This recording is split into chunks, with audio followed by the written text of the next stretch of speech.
Om Namah Shri Yatirajaya Vivekananda Suraye Satchit Sukha Swarupaya Swami Tapaharine. Respected dignitaries, professors, dear students, dear friends, it's a great pleasure meeting you all virtually. Of course, would have been better, more pleasure to meet you actually. But anyway, something is better than nothing. And just now, as you now have been told, I'm very happy that that induction program is there, and a lot of changes are taking place in the field of management. And you will be surprised to know that the fourth wave of management is now slowly entering not only India but all over the world. The first wave of management was the British style of management, when work measurement, method study, Taylor's method of work measurement, they were in vogue.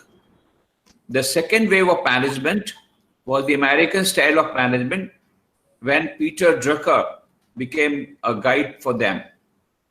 The third wave of management was the Japanese style of management, when TQM, total quality management, zero defects, became in vogue. And now slowly the fourth wave of management is coming, not only in India, all over the world. And that is the holistic style of management based on Indian ethos. Why it is coming? There are various reasons. In America, the Newsweek magazine, they have given it a name, Karma Capitalism. Karma Capitalism, they have given the name. But whatever be the name given, this Indian ethos, the Vedantic values, the spiritual values, they are now entering into the field of management. Now, what are the reasons why this fourth wave is slowly sweeping over, not in India, but also in other countries, maybe in different name? There are various reasons. Number one, globalization has come to stay, at least on economic front. Liberalization has come. The whole world economy is now open. So there is a great competition going on. And because of that, now we have to be very fast. So Charles Darwin said, survival of the fittest. But Alvin Toffler said, no, survival of the fastest. So you have to keep the pace with others. It's an open market.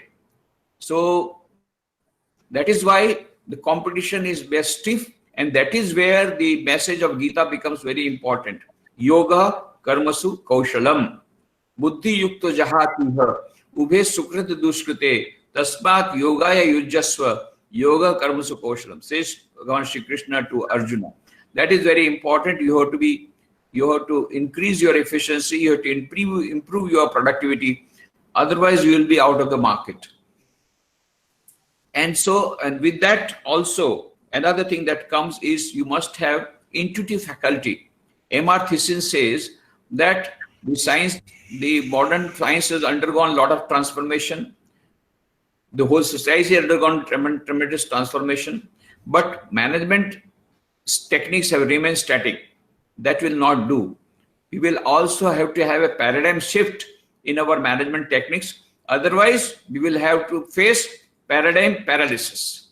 So if we want to avoid paradigm paralysis, we have to keep in with the times. And just as the modern quantum mechanics has undergone a lot of transformation, the management techniques will also have to undergo tremendous transformation.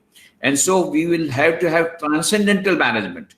That is, we must also improve our intuitive faculty. And that intuitive faculty will be developed by our techniques of meditation.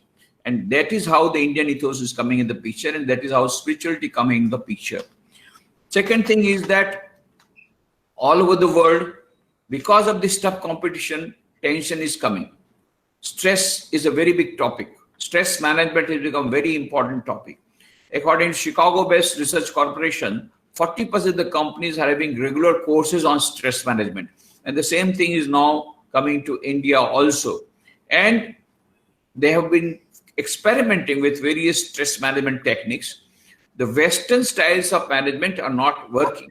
They are giving short-term methods. They are giving short-term methods only, but it is not getting successful on the long run. For example, they say, do you know why the stress is coming? The stress comes because, this is the Western model I'm telling you. The stress comes because when you cannot express your feelings, what happens is that it goes into your subconscious mind and creates complexes, creates stress, and then it is converted into strain. And then you have BP and all those things. So what you should do, you should express your feelings. My God, if I express my feelings, I'll lose my job. Because when my boss was coming out from his house, his wife gave a good thrashing and he could not reply to his wife. So he came to the office, and right and left, he goes on firing me. And I know how to pay back in the same coin. But I cannot pay back in the same coin because I will lose my job. So I pocket that insult. And that goes inside my subconscious mind. And that creates stress and that creates strain. So the psychologists say, no. You must express your feelings. My God, if I express my feelings, I will lose my job. Don't worry. We have a solution, the modern psychologist says. What is that? Go to the market, purchase voodoo dolls, head diaries, punching bags, come back, and then close the doors and windows of your room, put the voodoo doll on your table, write down the name of your boss or your mother-in-law or your wife or your husband on whom you want to put stress out. And there are pins available, various types of pins available, 3 types of pins available. If you want to injure your boss, then blue pins are available.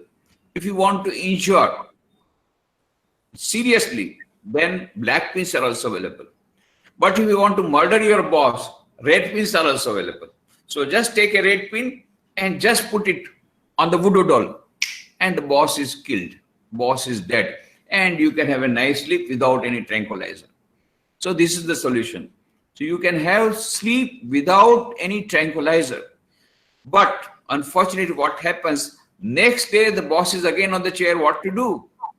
So these methods, short-term methods, are not working. And that is why now they are coming to meditation and yoga for long-term solutions for stress management. Next, another thing is that now SQ is becoming very important. As you know, intelligence quotient, everybody knows. In 1991, Daniel Goleman made a research and said EQ is more important than IQ. What is EQ?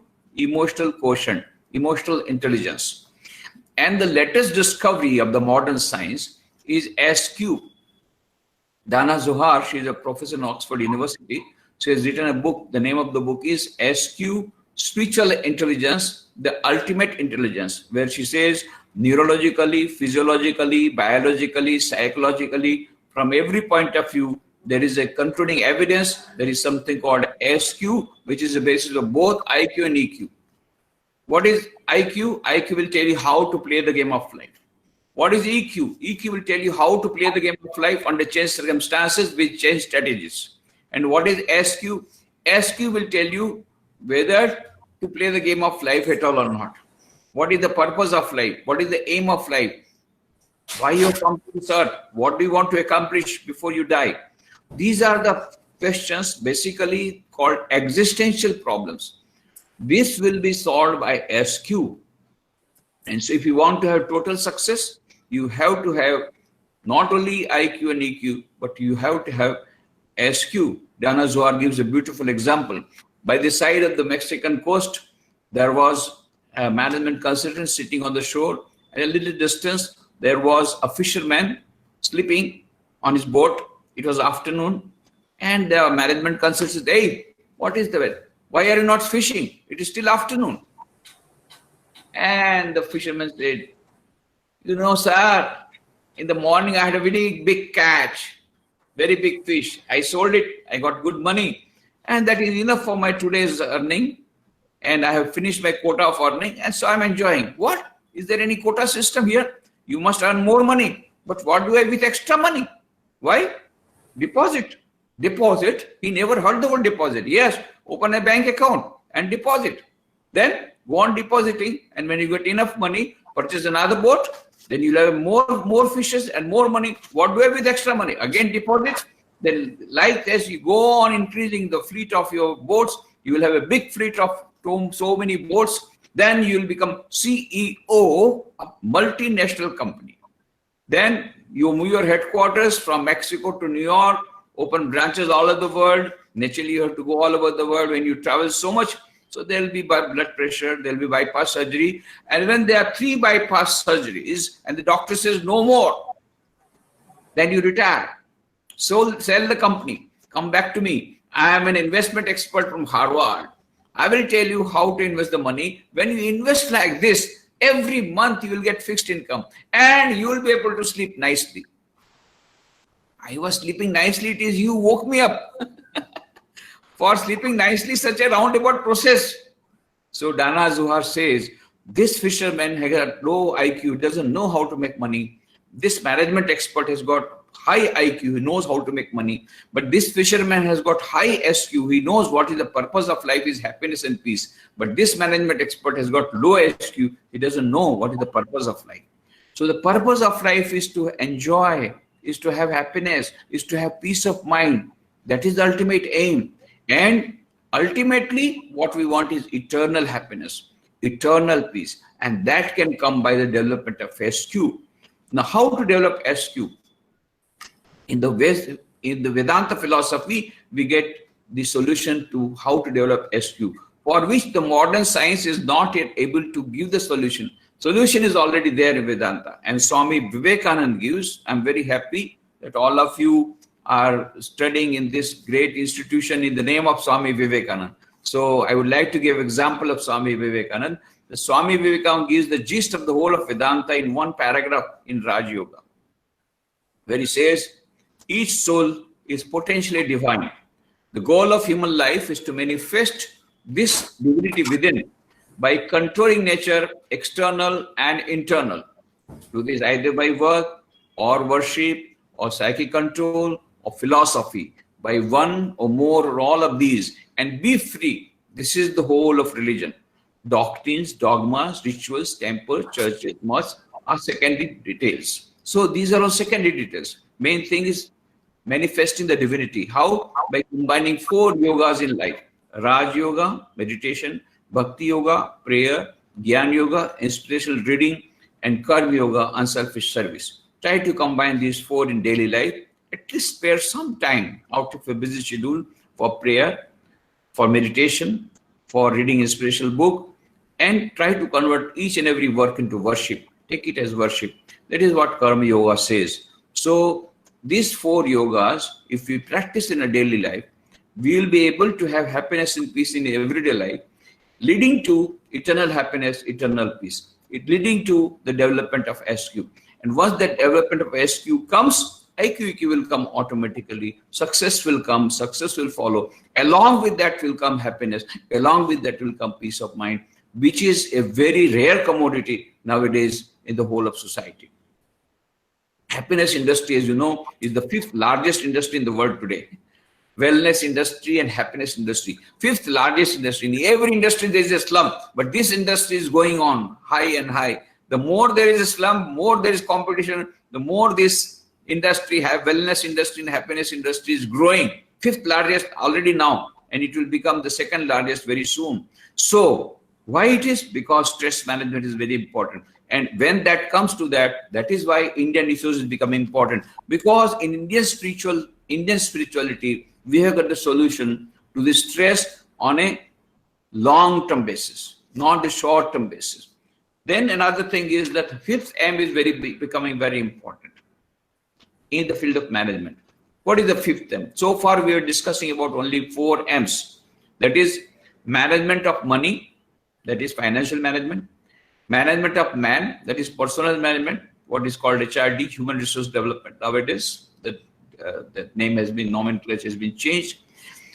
Management of materials, that is materials management, and management of machines, that is production planning and control. These are the four main management fields. But now the fifth M is becoming important. What is that fifth M? Management of mind. Mind you, when you are talking about management of mind, it is the other man, not the yourself. Management yourself. What about myself? How about managing myself? How about managing my mind? I'm getting very much angry. How to control my anger? This is management of mind. That is very important. So fifth M is becoming very important. When we are talking about fifth M, we have got in our Indian ethos, in the Indian spirituality, lot of methods how to control our anger, how to manage our mind. Most importantly, since you are all students who are going to join this important course, you must remember Ralph Waldo Emerson said, the secret of success in trade, in war, in every management of human affairs is the concentration of mind. And Swami Vivekananda said, if I had to do my education over again, I will not undergo the present system of education. First, I will learn how to control my mind, how to concentrate my mind. Information I can have at my own will. He had so much of concentration in mind, and yet he wanted more concentration. How much he had? I'll give you one example only. Swamiji was in the, as you know, the headquarters of Ramakrishna Mutt and Mission. We have 220 branches all over the world, and the headquarters in Belu Mutt, that is near Calcutta. Swamiji, in there, if you go, there is a big temple of Sri Ramakrishna. Just behind that, there is a two-storied building. On the first floor, there is a room in which Swami Vivekananda used to stay. And that room has been preserved as it is now. In that very room, on 4th July 1902, at the age of 39 years, he went to do deep meditation and left his body. I'm talking about that room, the incident that happened in that room, just a few days before his passing away. Swamiji was sitting and he was reading a book. The name of the book is Encyclopedia Britannica. At that time, his disciple came, Sharachan Chakravarti. He writes in his diary, when I went there, so many books were there, all spread over the carpet. There's so many volumes, as you know, the Encyclopedia Britannica. So the disciple says, Swamiji, it will take whole lifetime to finish all these big volumes. Swamiji says, what do you say? Only a few days back they have come, I already finished 10th volume, and now I'm the 11th volume I'm studying. What? You finished 10 volumes? I can't believe. He said, don't believe? Okay. From first 10 volumes, you ask any question that you want to ask. And the disciple asked so many questions, and Swamiji replied all the questions and correct replies. Then the disciple was very much astonished. He says, Swamiji, this is a miracle. I said this. Swamiji says, no, this is not miracle. This is the power of concentration of mind. If you have concentration of mind, 10-hour study can be done in 1 hour. Many students ask me, Swamiji, how is it possible? 10-hour study in 1 hour? I say it is possible because at present we are doing 1 hour study in 10 hours. Because you take up the book and your eyes are in the book and mind is wandering here and there. And so again and again you have to read the same thing. This is what is happening now normally because we are not concentrated.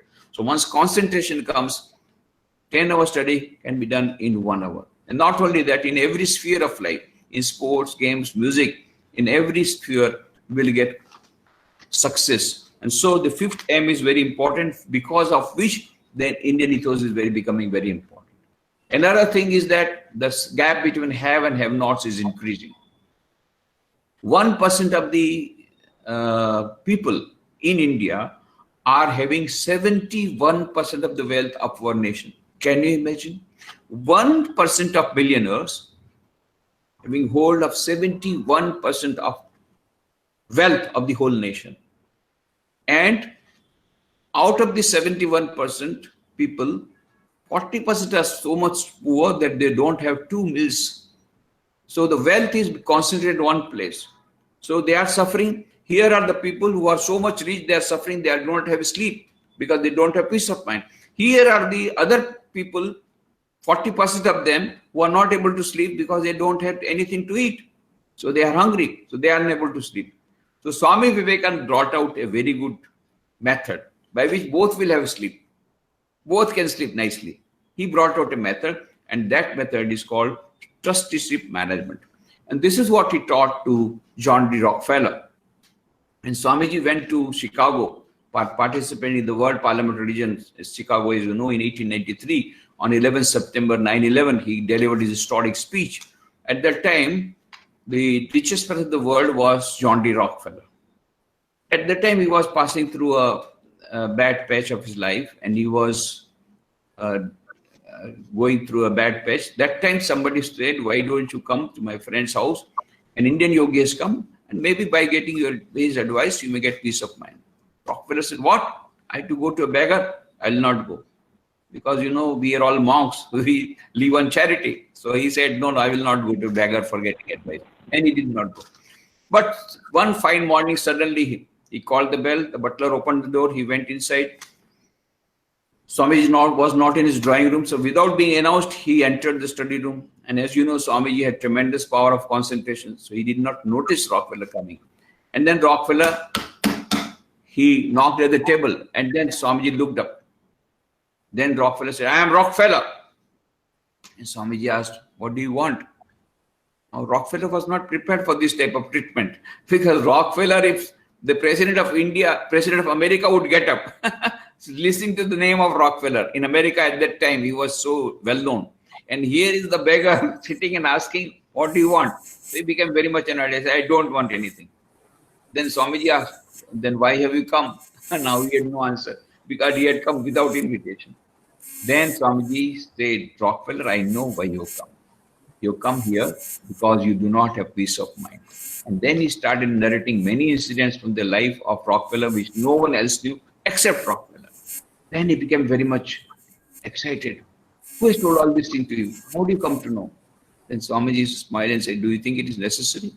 I can see through your mind as I can see through an open almirah, the glass almirah." Then Rockefeller was nonplussed. He became nervous. Then Swamiji said, Vivekananda said, "Now, Rockefeller, remember, you are not the owner of your wealth. You are a custodian of your wealth. Utilize this money for removing the sufferings of millions of people. Immediately you will get peace of mind. There is no other way by which you can get peace of mind." And Rockefeller was very much annoyed. "How dare you talk to me like that?" And he left abruptly, as abruptly had come. But after 1 week, again he came, similar fashion, called the bell. The butler opened the door. He went inside. Swamiji was not in his drawing room, so went to the study room. Swamiji was fully absorbed. Again he knocked at the table. Then Swamiji looked up, and then Rockefeller put a piece of paper on his table, in which he had made an announcement of a very huge donation for a public cause. Swamiji read it. Rockefeller said, "Now you must thank me. I have followed your advice." Swamiji said, "Well, it is for you to thank me." Why he said so? Because by following that advice, Rockefeller would get peace of mind, which cannot be purchased in the market by any number of dollars. So whatever it is, this was the path that was shown. And Rockefeller, as you know, later on, he wrote in his autobiography, there is more to life than only earning money. But really, real satisfaction comes by serving the society. This is all what he writes in autobiography, in his biography. It is all written. He has told about himself. And then, as you know, he made a lot of charities. He was already doing charity before, not that he was not doing, but now he went on a bigger way. And then in 1913, he started this Rockefeller Foundation. Out of that, many researches have been done.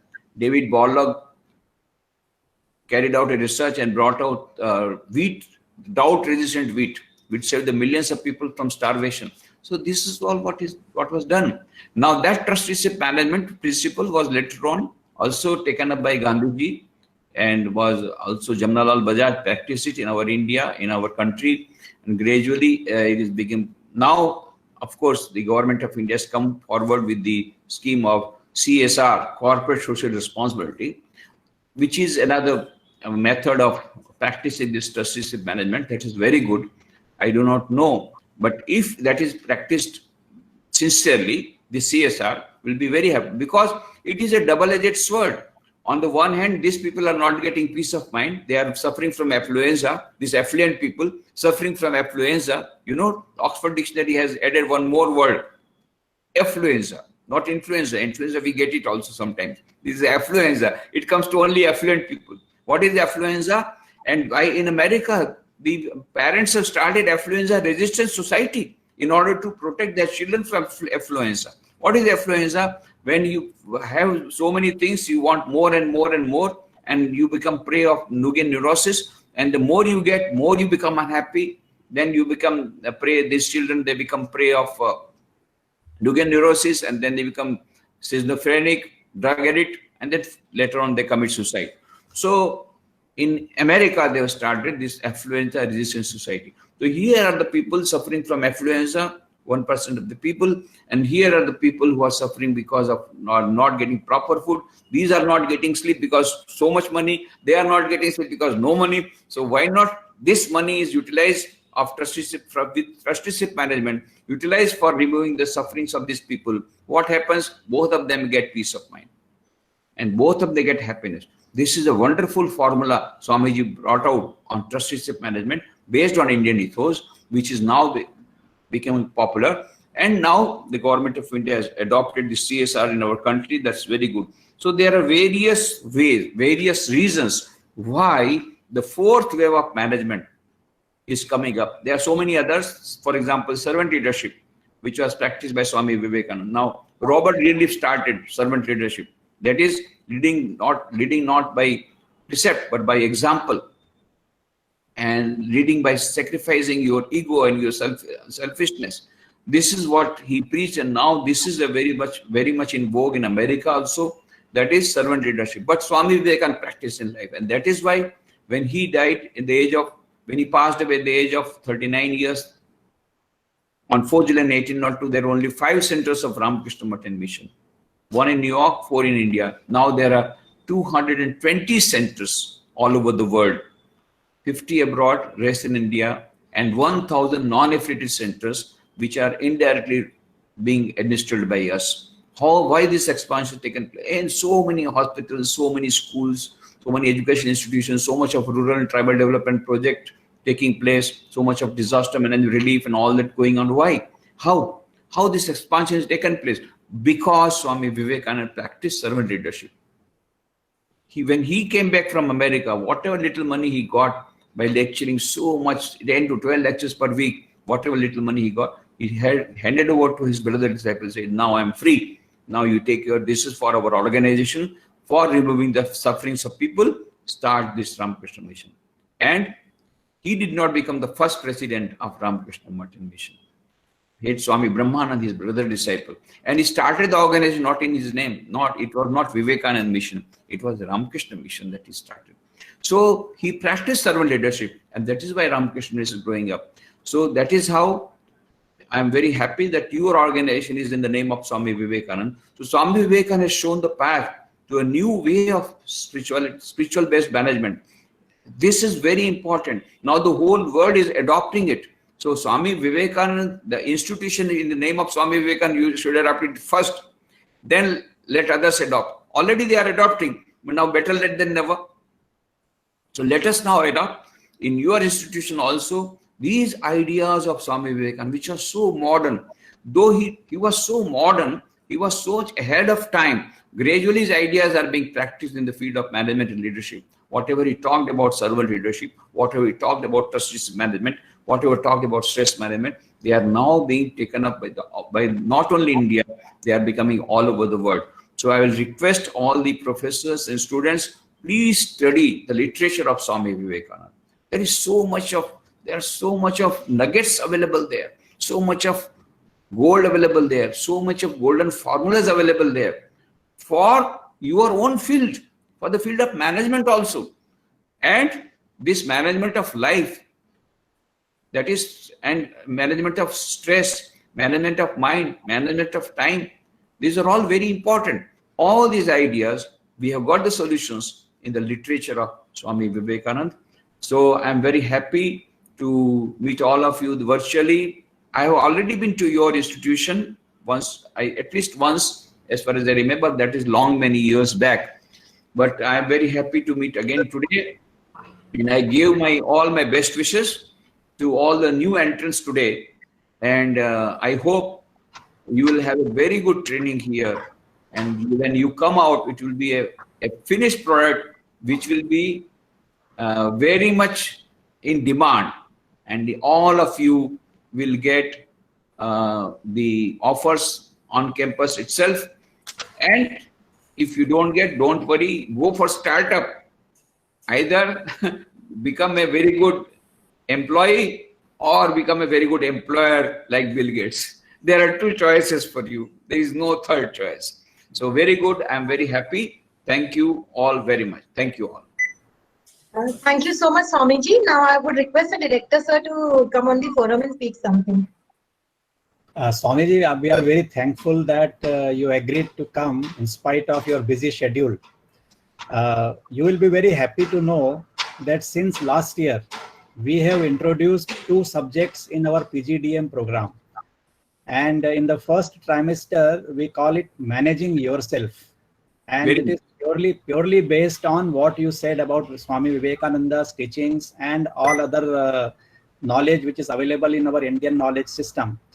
And in second trimester, we teach managing yourself to lead others. That is where the servant leadership will come.